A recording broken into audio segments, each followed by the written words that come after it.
Welcome to the Sticky Note Marketing Show. I'm your host, Mary Czarnecki. Business leaders today are overwhelmed with a unique set of challenges, from rapidly changing markets to digital disruptions, leaving many uncertain about where to focus their efforts to grow their brands and their businesses. This uncertainty can lead to missed opportunities, wasted resources, and stagnant growth. But it doesn't have to be this way. On this show, I provide clear, actionable strategies and bring in guest experts that cut through the noise and deliver consistent results. I share what works and what doesn't when it comes to effective marketing and growing your business. Tune in to discover the latest insights and proven tactics to make your marketing more profitable, lead your teams with confidence, and achieve success for your brand, business, and personal aspirations. If you've ever wondered if it's possible to skip the overwhelm and map out a plan for success on a simple sticky note, I'm here to tell you that it is. So grab that pen and those sticky notes and let's get started. Hello and welcome to this episode of the Sticky Note Marketing Show. I'm your host, Mary Czarnecki, and today I have an amazing guest expert to introduce to you. Katie Cabanas is the founder and creator of Cabanas Consulting, and she has a depth of experience and insight that she is going to bring to our interview today.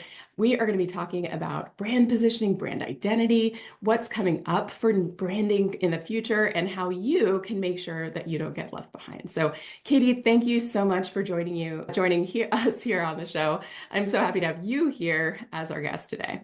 Mary, I'm delighted to be here. I listened to your podcast and I love the title. So I'll fangirl there for a moment, but I'm delighted to be here and talk shop with you today. Amazing. Now, I know there are people listening who are familiar with you, but for those of our listeners or watchers who are meeting you for the first time, can you give them just a quick intro to what you're up to now, how you work with your clients, and maybe a little bit of background about how you got to where you are? Sure. Well, Mary, when I receive the question, as we all do, so what do you do? I boil it down to say I'm a bilingual brand builder and I have academically communications background, but have found through my professional background, always working in marketing and communications and the intersection of those two functions with sales. And so have worked with large corporate and also an international PR agency, worked abroad as well across Latin America. And then working in the States, I'm based in Miami and have worked in a variety of industries. And the thread is we're really developing brands and building brands, whether those are in the startup space where I've experience within that or working in large corporate as well, where all companies are looking to build their brands. Amazing. Well, I'm super excited to have you here because obviously I'm a marketer at heart by experience, by trade, and I can talk brands all day. So we've got some good things coming up. I'm excited to share with people. So now I know that you work with brands of different sizes and based on your experience, different industries. If you think about it holistically, what would you say in your experience are some of the most overlooked parts, even that maybe big brands are missing?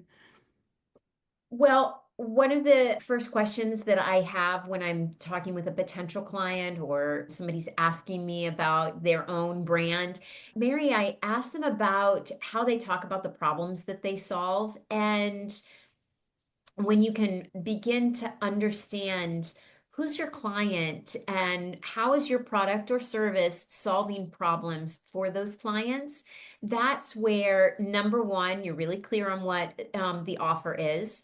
And number two, you become clear as somebody external like me, you become clear on who the client is.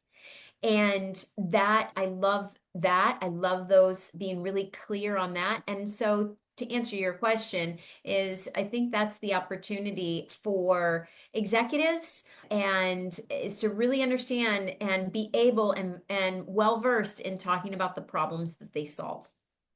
I love that because it's our guiding light, right? Because if there isn't a problem to be solved, there's no urgency. Why would they want our products or services? Yes, yes. And in addition to that, what I have found is, for example, so back earlier in my career, when I was on the media prep team for an international PR firm. And when we were prepping executives, you can, for example, be prepping a CFO for a media interview. And he's going to talk about, or she is going to talk about all of the kinds of things within their space and the metrics that they're using. But what it really stands out is when the CFO can start talking about, well, we're in the business of solving XYZ for. That's when it makes oftentimes the CFO, who you're expecting numbers from, when they talk about problems that they're solving, wow, he really or she really understands the business. And so that is indeed something that is often overlooked. Amazing. Now, I know, like you said, you have a background and experience in PR, which I always loved. I always came from the corporate marketing side, had my PR partners, and I was always amazed by their ability to keep up with the trends and keep up with not even trends, but what was topical, how to create like this connection to people's top of mind issues. So, as brands are still trying to maintain that relevance, even in a more challenging, noisy world that we live in now, based on your experience, what do you tell your clients, or how would you suggest that people make sure that they're staying up on Sure. what's actually going on for people? Sure. Well, Mary, so first off, be really clear on the problems that you solve. And then within that, when you're really clear and you can talk about that, give me a couple sentences on that, read the newspaper. Yeah. And read the newspaper, because you're going to be seeing what's going on in the press, and if that's online, or have some outlets that you regularly follow, so you can begin to, whether you're a sports brand and you're talking about, for example, the college football playoffs, and there's a space within there for consumer brands to be finding their way and understanding what's going on.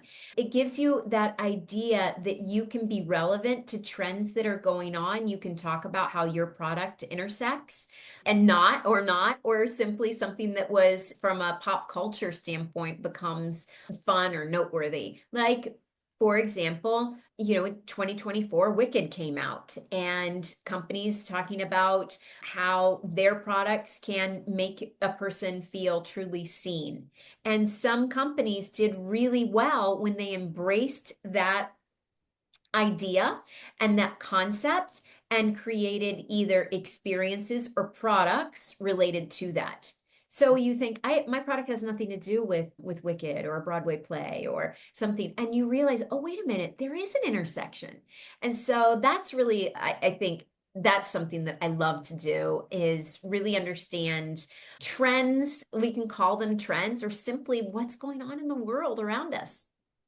No, and I think that's such a good highlight because like you said, we could call them trends, but it's really what is the real reality for this audience, right? If we're saying, okay, this is the problem we solve for them, we can't just walk away from that, right? It's not once and done. What I'm hearing you say is that it has to be something that we're continuing to make sure is right, and the way we're thinking about it is right. Is that the case for a lot of the people you Indeed, work with? indeed. What's the temperature? What's the temperature in the environment today? That's so interesting. Now, one thing that I know we have in common is we both teach workshops, and we both work with people in, a variety of different ways, but one of those being workshops. And one of the things as a workshop instructor and facilitator that I love is bringing people from different companies together, because sometimes people from different groups we'll hear someone say something in an entirely different space and get that spark of inspiration. So, as a workshop creator and leader yourself, what are some of your favorite aha moments that you've seen happen in some of your workshops for your clients? I love the live interaction. And so it is so great. And the camaraderie that quickly is generated when you're working on a challenge and you're doing it collectively. I have a workshop that's called Master Your Message, and I do that privately, and then about twice a year I offer it broadly. And my last one that I did a few months ago, I had the CEO of a skincare brand, and then I had someone who worked in the real estate space, someone else who was a prominent health coach, and a couple of other folks. And at the end of, they were, they were all working on their message. and their message for different audiences. That was the thrust of the workshop. And the camaraderie that they developed was really so fun. They created their own WhatsApp chat. Now they encourage one another, and that's really great to be a part of. And then the learning goes on from there, because if somebody has, let's say, for example, a speaking opportunity or a media interview or a podcast interview, then they can share that with their cohort and their fellow classmates. And then I learn how my fellow classmate applied what we learned. So the learning continues.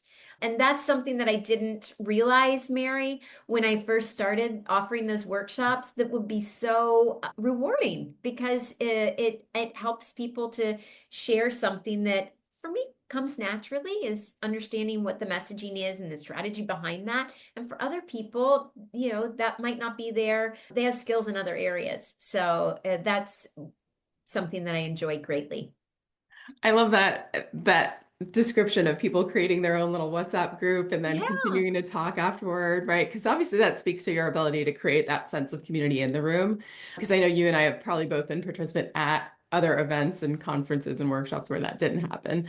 But that's so interesting, because I like what you're saying, that even afterward, they're continuing the learning. I know that's one of the parts that I always am focused on is, look, we can accomplish a lot, but we can accomplish a certain amount in a training or a workshop, but we need to continue that. So Yes. for people who are listening or watching us now, who are saying, okay, maybe I want to do a workshop, get my team into a workshop, what would you invite them to kind of keep in mind coming out of that workshop? How can they continue, implementing, installing, and seeing impact from investments they're making in training and workshops? So a couple of things. That I do the Master Your Message, and as I mentioned to you, so for example, next month I'm going to be giving that to a mini version of that to an association. So these are companies in the same industry, but they're all a little bit different. And what I'm doing with my client is creating some of that community on the front end, so I can work with one or two partner or one of two members prior to the event, so that people can see, oh, this is what we're talking about. And then they're going to present as an example at the workshop. And that's something that I would encourage your listeners to do, is really ask the person who they're considering using their services, how do you develop that community, and how do you ensure that you create it and to a certain extent sustain it. So something that I always do is, when I do a workshop, I have 7 to 10 days later, business days later, I do what I call, Mary, an integration call. And that is a 45-minute office hours, because I love people being able to, take your worksheet or whatever that happens to be, and you have those notes that you took, but then you go back and you get busy in your day. But this shows up on their calendar, and they can ask questions that maybe didn't occur to them on that day, or they've even tried out some of the material and they want to ask a question. So that integration call is something that I find important and to sustain the learning, because it's an investment, whether you're a small business or a large business. It's an investment of certainly dollars, but more importantly, time. No, I think that's so true, because like you were saying, that the impact that someone can see as part of a short-term impact, right? A short-term experience, it can change things for them. It can change their perspective. It can change, the walking out with messaging from your workshop, but it's that ongoing application. So I love the idea of that integration call. That's fantastic. So I'm curious, do you have any fun stories in your bag of tricks of brands that you've worked with in building brands where maybe when you started working with them, you came in and you're like, oh gosh, you did what? So any good transformation stories that you have that you might want to share for people as inspiration who might be in a sticky situation themselves with their brands right now? Sure. Well, earlier in my career, I worked for a PR agency, and I was on the national crisis team. And so I would, along with my fellow team members, would be deployed when there were issues that would arise at various companies. And the first couple of times it's a little bit daunting. You always know it's going to be a rough day if you have your own dedicated ticker, which you see sometimes. But what you quickly learn when you go through that is if you have a plan in place, or you then create a plan and you communicate it internally, this is what we're going to do. And then you are consistent with that on sharing that externally, whether it's through your website or your social media, then that goes a long way to address things up front, number one. And number two, address things consistently, both internally as well as externally. And when people follow that formula, and I realize that's pretty simplistic, but when you think about those couple of items, regardless of the company, so whether it's in the tourism industry or whether it's in and there was an issue at a property, or you're talking about consumer packaged goods, or a celebrity brand, you begin to think about that, and consistency and clarity, those those go a long way to righting your ship. Well, and well, first of all, I hope everyone's got their sticky notes out or are taking notes on this. Because Katie, I think you highlighted something really important there, which is make sure that your internal team is on the same page and then go to the external. I know in my career, I've definitely seen brands that have rushed, to address something or get something out there, and yet their own internal team was still spinning. So if someone does find themselves in that space, is there a good first step that you've seen be effective in terms of getting the internal team on the same page? Establish what your external messaging is, Hmm. and have a couple of people on your team that you test it with, and get their feedback. They might not be on the crisis response team, for example, but you need, in a quick amount of time, you need to be able to test some messages. And when there's a crisis, and there may be legal considerations. I mean, you always work very closely with your legal team, and that's just kind of a part and parcel of a crisis response. And the legal team will put the kibosh on some things, and you have to wade through that. But what I always like to do is, even people that aren't on that crisis response team, say, hey, assuming everybody has a confidentiality agreement, but say, I'd like your read on this. And they could say, you know what? That's BS. I can't believe we're going to say that. And you want that feedback before you go to market with that. Yes. And you want that feedback before you go to your internal team, because you can lessen your credibility with your own team. And then that crisis is made worse because you don't have your own team rowing in the same direction alongside you. No, and it's so true. I mean, even just in terms of, even when businesses, status quo, when we're not dealing with a crisis, I think in terms of building brands, that is something that you really make a good point about, is that you have to have your internal team on board as well. And especially, I mean, now more than ever, I think people are competing for good talent. Brands, businesses, teams have to compete now for good talent because people want to be part of a brand that they believe in. So I'm curious, are there any of the brands that you've been working with on brand building and messaging development that have talked about that aspect of it, about bringing in the right people or continuing to build their team in the right way? I'm curious if that's come up for any of your folks. I think that's a nationwide issue. People really bringing in terrific individuals, and that simply won't go away. Yeah. And we're all looking for the great workers and the people that are going to go the extra mile. And I think that Thomas Edison quote that success looks like, hard work and overall something along those lines, and that everybody's looking for that. Amazing.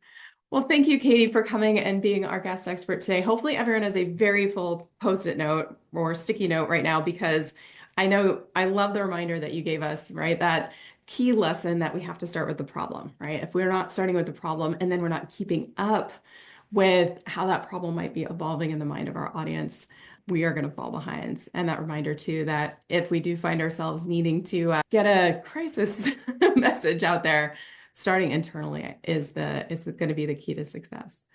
So thank you, Katie, so much for coming on. Any parting thoughts for those listening who are trying to steer their brand, develop their message, and grow their business in this next year?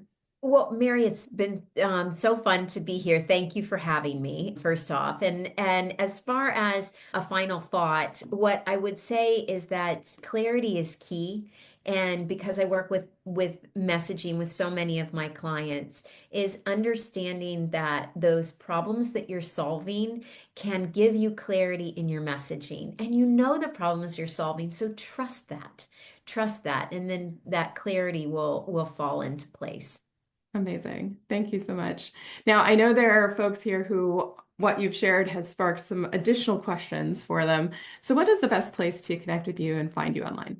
Well, I'd love to connect with any of your listeners for any questions they may have. A couple spaces. First off, I on LinkedIn, Katie Cabanas, or certainly on Instagram as well, which my handle is Cabanas Consulting, and that's also my website. And I'd love to connect with your listeners, Mary, and continue the conversation about talking shop. So thank you again for having me. Absolutely. So happy to have you here. And if you're watching or listening this episode, we will make sure Katie's links are wherever you're watching or listening so you can connect and reach out. So thanks again, Katie. Excited to have you here as part of our guest expert panel.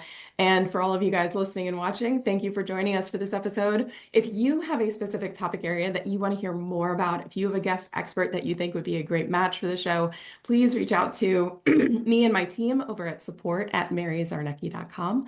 And we will be more than happy to get that on to a future episode. So thank you again, Katie, for being here. It was a great thrill to have you here as part of our guests. Thank you, Mary. All right. All right. We'll see you on the next episode of the Sticky Note Marketing Show. Thank you for tuning in to this episode of the Sticky Note Marketing Show. If you enjoyed this episode, please subscribe, leave a review, and share it with others who might benefit. Until next time, keep it simple and stay focused.